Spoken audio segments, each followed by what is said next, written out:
Коронавирусот се појави во една од најуспешните странски инвестиции во Охридско-Струшкиот регион Костал Македонија со над 780 вработени. Од Центарот за јавно здравје потврдуваат дека опасниот вирус засега е диагностициран кај 10 вработени во компанијата, која е дел од германскиот гигант за производство на автомобилски делови. Заразата во Костал ја донела вработена, која пак вирусот кај колегите го пренела од заболен член на семејството. Директорот на компанијата Виктор Мизо вели дека строго се почитувале сите пропишани мерки на предпазливост и додава дека до овој момент покрај заразените во изолација се уште 16 вработени. Секој викенд се врши целосна дезинфекција на сите работни простории во администрација и во производство, така што вирусот е донесен од надвор. Продолжениот празничен викенд минатата недела беше неработен за вработените во одделите каде работат повеќето од заразените, а овој викенд се применува алтернативна работа во 2 смени. Костал произведува автомобилска и индустријска електроника за непознатите светски автомобилски брендови. COVID-19 предизвика пат на економијата и криза во светски рамки, но се опоравивме, вели Мизо.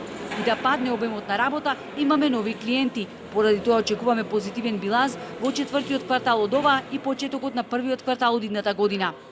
Инаку коронавирусот на средината од месец мај времено ја затвори првата странска инвестиција во Охридско-Струшкиот регион ОДВ Електрик, како и голем број фабрики во земјава. Работодавачите се почесто на потенцијалните кандидати за вработување им бараат да приложат негативен корона тест, што за епидемиолозите е дискутабилно. Доколку фирмите, институциите ги почитуваат мерките и доколку имаат некој увид каде им се движат вработените, дали се грижат за својата безбедност и за безбедноста на вработените во фирмата, тогаш има некоја логика да знаат дека вработениот кој што влегол на тој и тој ден е негативен на корона, а понатака начините како тие ќе го следат неговата безбедност, односно неговото движење, неговото практикување на мерките за заштита, тоа е нивна работа.